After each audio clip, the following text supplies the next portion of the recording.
Runner's knee.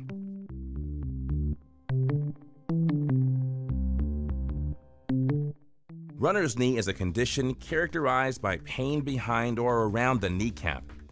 It is caused by overuse, muscle imbalance, and inadequate stretching. Symptoms include pain under or around the kneecap, pain when walking. Sprained ankle. 1-0 here in the 37th minute. She is between two Guatemalan defenders and then goes down and stays down, and you will see why. The ligaments of the ankle holds the ankle bones and joint in position. They protect the ankle from abnormal movements such as twisting, turning, and rolling of the foot. A sprained ankle happens when the foot twists, rolls, or turns beyond its normal motions. If the force is too strong, the ligaments can tear. Symptoms include pain and difficulty moving the ankle, swelling around the ankle, and bruising.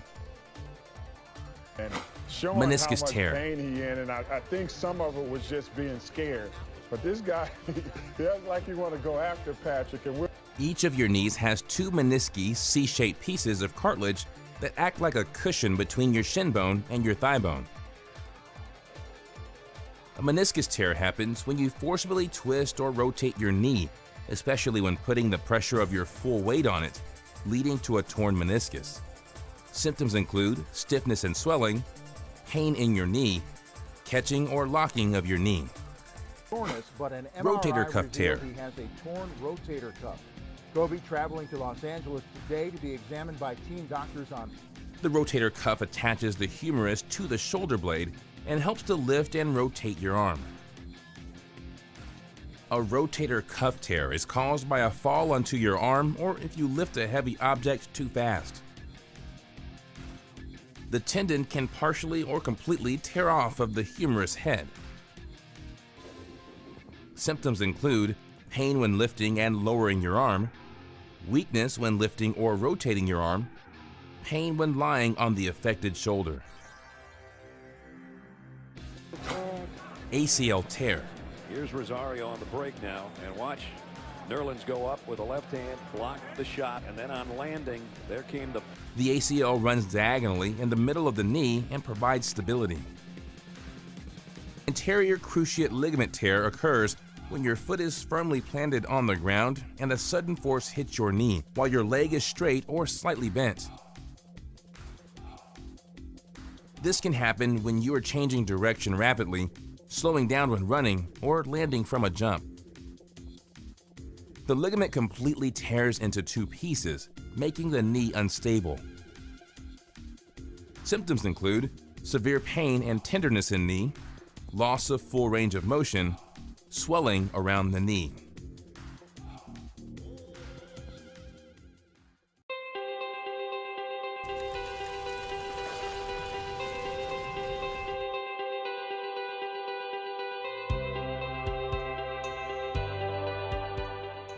I cover rest and ice really well in Chapter 1 of the Ham Ankle Rehab System, but I wanted to do a video about it as well because I know how popular rest and ice is as a healing tool for a sprained ankle and other injuries as well. But the problem is rest and ice doesn't work, even though it's really popular. So why is it being used by everyone? Why have we all used it in the past? Why is everyone telling us to rest and ice if it doesn't really work? Well, that's what I want to explain to you, and it should make a lot of sense as I go through this. The first thing is I want to talk about ice. Ice came about as a healing method for an injury in the 60s. The reason is athletes would get hurt on the field, and trainers needed something cheap and fast to help them once they came to the sidelines. And ice fit the bill. I mean, it was perfect. What ice does well is short-term pain relief. The reason is it hinders and even stops the communication between nerves and muscle, right? So, and you've experienced this yourself. If you've iced anything, it gets numb, right? So yeah, it does that pretty well. But what we did was we made this leap of logic that if it does that well, it must heal an injury well. And that's not the case. There's literally no clinical data, there's no clinical studies anywhere that show that ice is helpful for healing an injury. but there is clinical research to show that it's actually harmful to the healing process. So let's go over why. There's three main things that ice does negatively to the healing process. The first thing you have to understand is that the body has evolved over millions of years, and believe me when I tell you, the healing strategy of the body is absolutely brilliant. It's three phases: the inflammatory response, the repair, and then the remodel. And the last thing you want to do is get in the way of that. You want to support and encourage it to get quick and really, really top-notch results, okay? Ice gets in the way. So here's the three ways that it does that.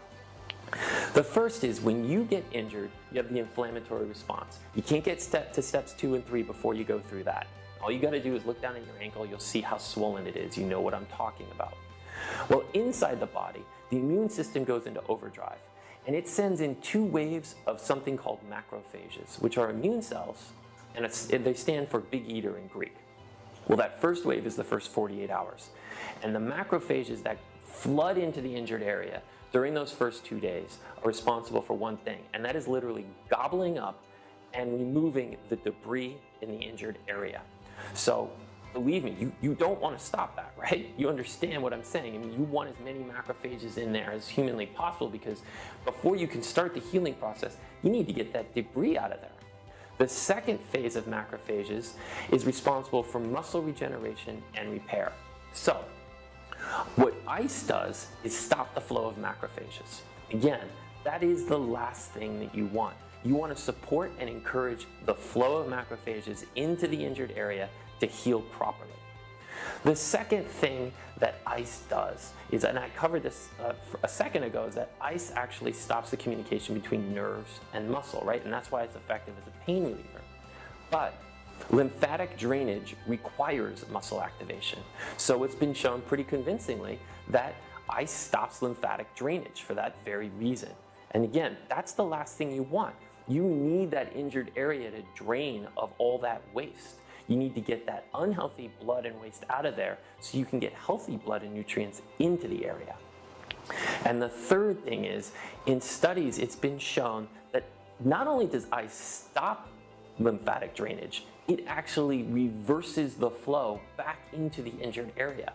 And I mean, believe me when I say that is really the last thing that you want. Not only is it plugging up that drain, it's forcing it back into the injured area. So, yes, ice does work as a short-term pain reliever, but it's not worth the cost of the damage it's doing to the healing process. So let's talk about rest for a quick second. I'm not against rest per se. I think rest is really important if you have an injury. Obviously, you have to rest. You can't ignore that fact. But what I am against is pure rest. Just sitting around, lying around, laying up your ankle, compressing it, elevating it, and waiting it out. That's not going to work for an injury. And here's why. Remember what I said. Lymphatic drainage requires muscle activation. So you do have to move the ankle joint to get it to drain properly. And I'm not talking about hardcore movement. I'm talking about very safe, gentle, specific stretches and exercises that are really great for improving lymphatic drainage. And then also, steps 2 and 3 of the healing process are repair and remodel. And you can't do that from rest alone. You do need to improve weakness. You need to improve range of motion to get that ankle back to full health. That's what good, safe rehab is all about. So that's why I'm against rest and ice as a healing strategy, and why I created hemp, because I know that doing rehab correctly is the best way to heal an injury.